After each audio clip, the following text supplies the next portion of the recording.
A Love to Remember by Oliver Hale. The gentle hum of the train vibrated beneath Ella's feet as she sat by the window, her breath creating delicate patterns of frost on the cold glass. The English countryside rolled by in a mesmerizing blur of emerald hills and pewter skies, a palette of muted colors that perfectly matched her contemplative mood. After 5 years away, she was finally returning to Somerset, the place where her story began, and where it had seemingly ended. Ella watched as raindrops chased each other down the window, each one carrying a memory of the life she'd left behind. The prestigious position at The Guardian that had consumed her life in London now felt strangely hollow. She had achieved everything she'd dreamed of, breaking important stories, earning accolades, building a reputation as a serious journalist. Yet here she was, drawn back to her roots by a simple wedding invitation from her childhood friend Hannah. She hadn't told anyone she was coming back, not even her parents, who still lived in the same cottage with its climbing roses and creaking gate. She had planned it meticulously: arrive Friday afternoon, attend the wedding on Saturday, and be back in London by Sunday evening. A surgical strike of sorts, designed to minimize the chances of reopening old wounds. But deep down, she knew there was one person she both dreaded and desperately hoped to see: Sam Mitchell. The mere thought of his name sent a flutter through her chest. Sam, with his infectious laugh and those kind green eyes that had always seen right through her carefully constructed walls. Sam, who had loved her with a quiet intensity that had both thrilled and terrified her younger self. Sam, who she had left standing in the rain 5 years ago, clutching a small velvet box she had refused to open. The train began to slow as it approached the familiar station, its brakes squealing against the rails. Ella gathered her belongings, a small weekend bag and her laptop case, and took a deep breath. The platform looked exactly as she remembered: the ancient wooden bench, where they used to wait for trains together, the faded advertisement for a local tea shop, even the crooked signpost that no one had ever bothered to straighten. As she stepped onto the platform, the crisp autumn air filled her lungs, carrying with it the scent of wet leaves and wood smoke.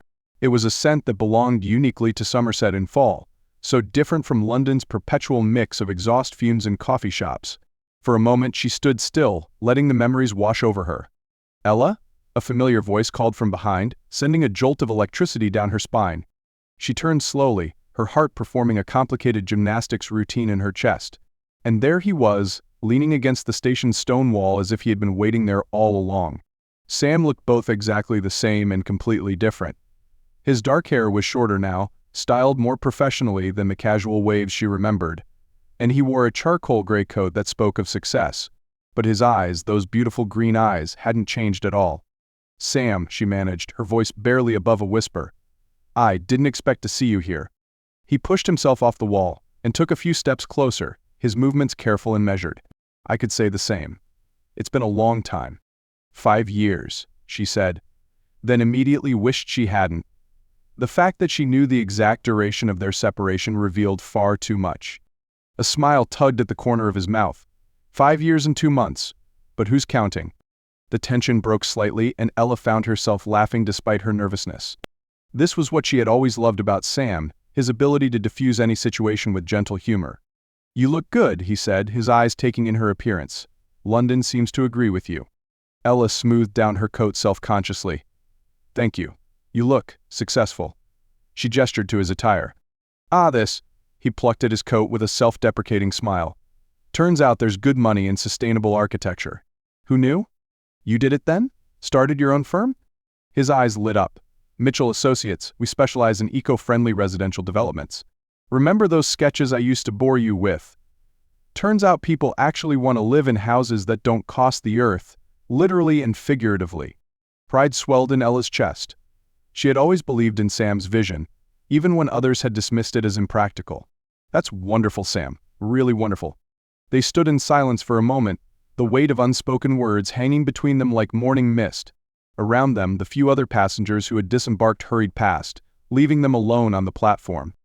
"Listen," Sam said, running a hand through his hair, a nervous gesture she remembered all too well. "I know this might be awkward, but would you like to grab a coffee? The old cafe on the corner is still there. They even fixed that wobbly table you used to complain about." Ella knew she should say no. Her carefully planned weekend didn't include coffee with her ex-boyfriend. But standing there, looking into those earnest green eyes, she found herself nodding. "I'd like that." They walked side by side through the familiar streets, their footsteps falling into an easy rhythm. The village had changed little in 5 years. The same hanging baskets brightened the lampposts. The same ancient post office stood sentinel on the corner. The same children played in the small park where she and Sam had shared their first kiss. The Bell and Whistle Cafe welcomed them with the warm embrace of coffee aromas and freshly baked scones. As they settled into a corner table, not the wobbly one, Ella found herself studying Sam's face. There were new lines around his eyes, testament to years of laughter and worry. But his smile was just as she remembered it, warm, genuine, and slightly crooked. "So," he said, after they had ordered, "tell me about London.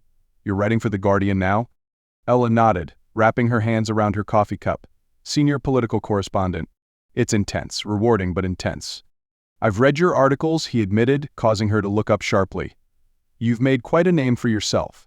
That story on parliamentary corruption last year was brilliant." She felt her cheeks warm. "You've been keeping tabs on me?" "Let's just say I haven't lost my appreciation for good journalism." His eyes held hers for a moment before he looked away. "Besides, my mum still cuts out every article with your byline. She's got quite a collection." The mention of Sarah Mitchell sent a pang through Ella's heart. Sam's mother had been like a second parent to her, always ready with a cup of tea and wise advice. "How is she?" "Good. Still teaching at the primary school, still making the best apple pie in Somerset." He paused, then added softly, "She misses you." "I miss her too," Ella admitted. "I miss a lot of things." The words hung between them, heavy with meaning.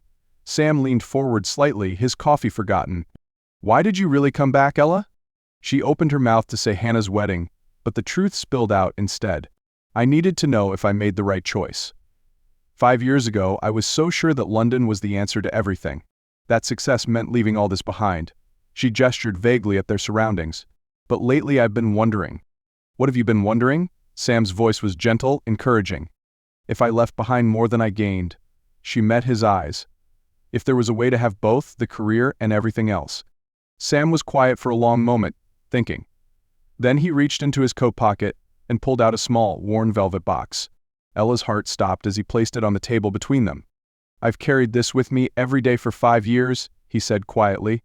"Not because I couldn't let go, but because I always believed that someday we'd have this conversation." Ella stared at the box, her hands trembling slightly. "Sam, I'm not asking you to open it now," he said quickly. "I'm not even asking you to stay. I'm just asking you to consider something. What if you didn't have to choose?" She looked at him, confused. "What do you mean?" "My firm is opening a London office in the spring. We've got several major projects lined up in the city." He leaned forward, his eyes intense.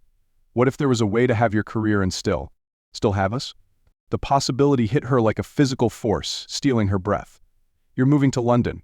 He nodded. "The commute to Somerset isn't bad, 2 hours by train.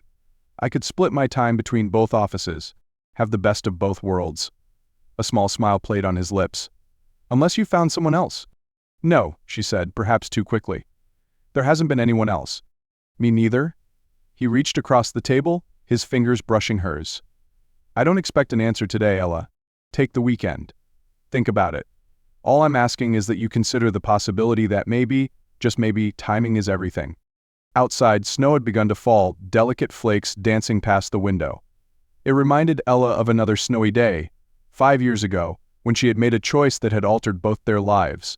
But now, sitting across from Sam, feeling the warmth of his hand on hers, she realized that perhaps some choices weren't final. Perhaps some love stories weren't meant to end but to pause, giving their characters time to grow into the people they needed to become. "The wedding tomorrow?" she said slowly. "Would you like to be my +1? His smile could have lit up all of Somerset. "I thought you'd never ask." As they sat there, snow falling outside and possibilities unfurling before them like pages in a new book, Ella felt something shift inside her. The weight she had carried for 5 years, the constant question of what if, began to lift. She didn't know what the future held, but for the first time in a long time she was excited to find out. Later, as they walked through the snowy village streets, Sam's hand found hers, their fingers intertwining as naturally as if they had never been apart. The velvet box remained in his pocket, waiting for the right moment. But this time, Ella knew, when that moment came, she would be ready to open it. Because sometimes the greatest love stories aren't about perfect timing or grand gestures. Sometimes they're about two people growing separately so they can come together stronger.